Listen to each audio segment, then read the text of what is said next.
Bine, ne-am regăsit, dragi prieteni. Astăzi vom discuta mai multe subiecte foarte, foarte interesante, subiecte care s-au întâmplat ieri și chiar în ultima săptămână, dar vom începe, bineînțeles, cu o mică introducere și anume vom discuta despre mentorii acestei grupări fasciste care se perindă în jurul lui Donald Trump, în special în jurul lui J.D. Vance, în jurul lui Rubio,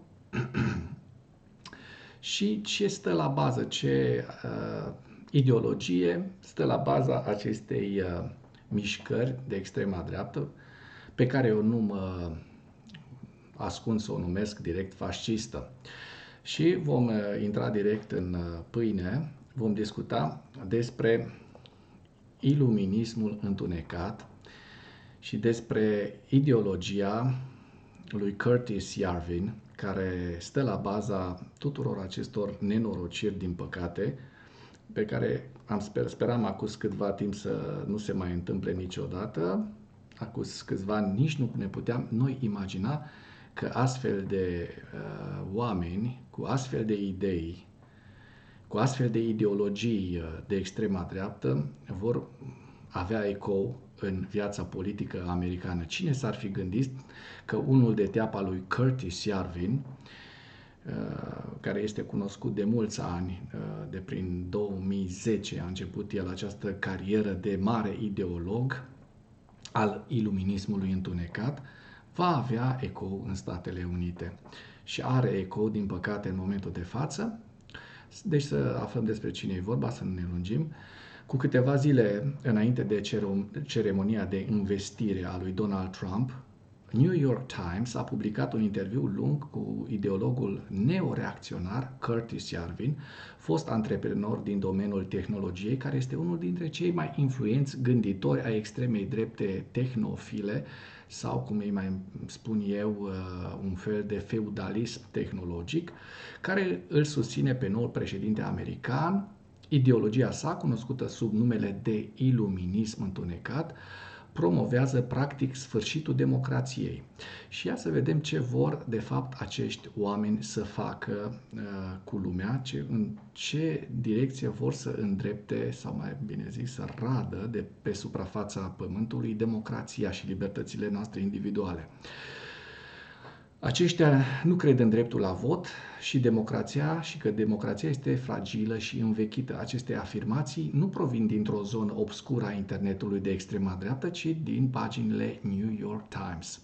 Sâmbătă, 18 ianuarie, renumitul cotidian nord-american a publicat un interviu extins cu Curtis Yarvin, un gânditor antidemocratic care propune ca Statele Unite să fie conduse ca un fel de startup de către un fel de lider tehnologic cu putere absolute. Liderul ăsta tehnologic cu putere absolute nu este Donald Trump, ci este Elon Musk, așa cum știm. Acest influencer și fost antreprenor din Silicon Valley, mă rog, acolo s-au întâlnit cu toții și Elon Musk și Thiel și ceilalți lorzi ai tehnologiei, ca să-i spun așa. Deci acest influencer și fost antreprenor din Silicon Valley ar fi dobândit un rol important ca mentor ideologic al zonei de influență MAGA, cercul susținătorilor duri, nucleul dur al lui Trump. Și ziarul britanic The Guardian a publicat un articol pe data de 21 decembrie 2024 în care l-a prezentat pe acest Curtis Yarvin drept neoreacționar care va influența președinția lui Donald Trump. Fără democrație, cu un CEO american. Deci așa ceva era foarte greu de crezut acum câțiva ani că se va întâmpla. Vicepreședintele J.D. Vance, investitorul miliardar Mark Anderson, prezentatorul TV Tucker Carlson, acest pupător și, mă rog, admirator al lui Putin, și chiar și Elon Musk l-au menționat pe Curtis Yarvin și ideologia sa antidemocratică a iluminismului întunecat sau Dark Enlightenment. Ideologia a avut un rol esențial în formarea treptei radicale a lui Trump, acest concept, și cel de neoreacționarism sunt în mare parte sinonime. Ambele definesc o doctrină antidemocratică și antiprogresistă care propune eliminarea democrației și gestionarea statului ca pe o companie cu un CEO la conducere care să aibă aceeași autoritate ca un monarh absolut, rezumă Harrison Smith, specialist în media digitală la Universitatea Sheffield, care a scris despre influența acestei ideologii în Statele Unite. Termenul de iluminism întunecat este atât o aluzie cât și o critică subtilă la mișcarea filosofică iluministă din secolul al XVII-lea, deci vor să ne întoarcă la feudalism, care solicită limitarea puterii regelui. Curtis Yarvin încearcă de mai mult timp să răspândească aceste idei ale doctrinei sale.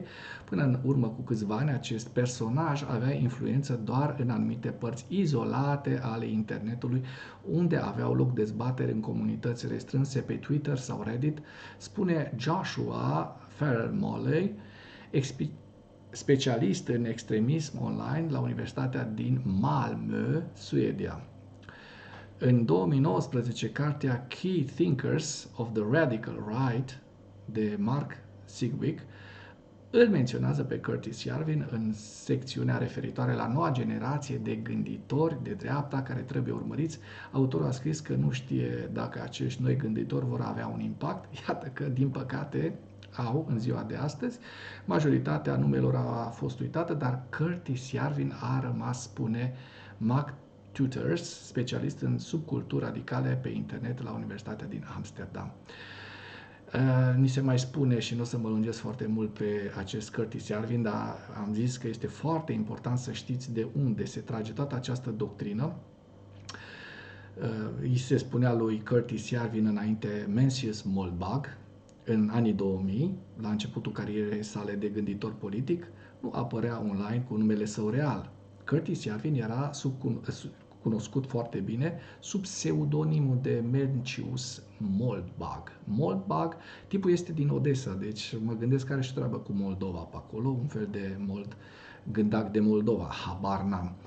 Sub acest nume, el a formulat două dintre ideile cele mai influente ale mișcării alt-right, mișcarea de dreapta radicală alimentată de cultura online la sfârșitul anilor 2000.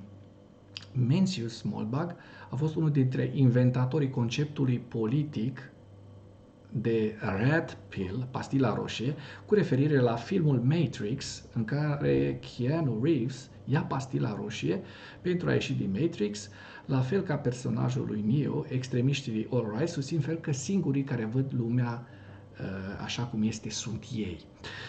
Curtis Yarvin a promovat și conceptul de catedrală, care se referă la o presupusă alianță între mass media tradițională și elita academică, cu scopul de a impune americanilor ideologia progresistă.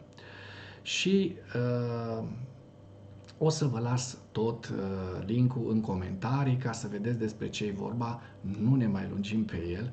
Deci, așa cum vedeți, acești oameni sunt bolnavi la cap, ăștia ar trebui controlați puțin, pentru că vor să ne întoarcă într-un feudalism. Ei spun feudalism tehnologic, dar tot un feudalism, pentru că se ridică împotriva democrației și aceste lucruri ne afectează nouă direct libertățile și viața liberă. Bun, mergem mai departe. Aici am găsit o știre foarte, foarte interesantă. Mi se pare că, stați un pic să, așa, mi se pare foarte interesantă știrea. Jordan Bardella renunță la evenimentul conservator din Statele Unite ale Americii după ce un vorbitor a salutat precum Hitler, din păcate. Și despre cine este vorba? Este vorba despre președintele partidului de extremă dreaptă din Franța. Și-a anunțat apariția la o conferință de dreapta la Washington după ce unul dintre cei mai cunoscuți vorbitori ai săi a salutat mulțimii în stilul nazist. Știi foarte bine stilul nazist, salutul nazist, nu o să îl reproduc pentru că este interzis și așa ar trebui să fie peste tot, în afară de teatru, de film, etc. Liderul meetingului național, Rassemblement National, Jordan Bardella, urma să vorbească vineri la conferința anuală de acțiune politică conservatoare. Cu toate acestea, el a anunțat că se retrage după ce fostul consilier al lui Trump, ideolog de extrema dreapta și criminal grațiat, Steve Bannon, și-a încheiat discursul la evenimentul cu cuvintele fight, fight, fight, luptă, luptă, luptă și a întins brațul drept în sus. Ați văzut cu toții, sau mă rog, majoritatea dintre noi l-am văzut ieri, pe acest Steve Bannon care a făcut salutul hitlerist. Bardella trebuia să se adreseze conferinței despre legăturile dintre Franța și SUA și impulsul care se adună din spatele partidelor patriotice, ăștia suveraniștii, avem și noi din păcate o grămadă în România, din Europa. Dar într-o declarație emisă vineri, el a identificat în mod explicit motivul deciziei sale de a se retrage din eveniment.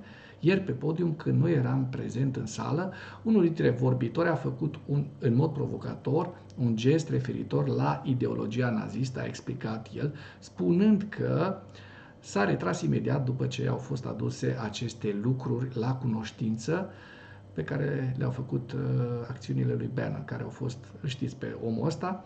Omul ăsta, Bannon, a participat la foarte multe interviuri și cu presa românească, chiar mi se pare, dacă nu mă înșel, la Antena 3 CNN, i s-au luat interviuri, dacă nu mă înșel, poate chiar și la Digi24, dar nu vreau să greșesc. Dar l-am văzut la una dintre aceste două televiziuni, pe acest Steve Bannon, în momentul investirii, era mare febră și omul era în vogă, era prezent.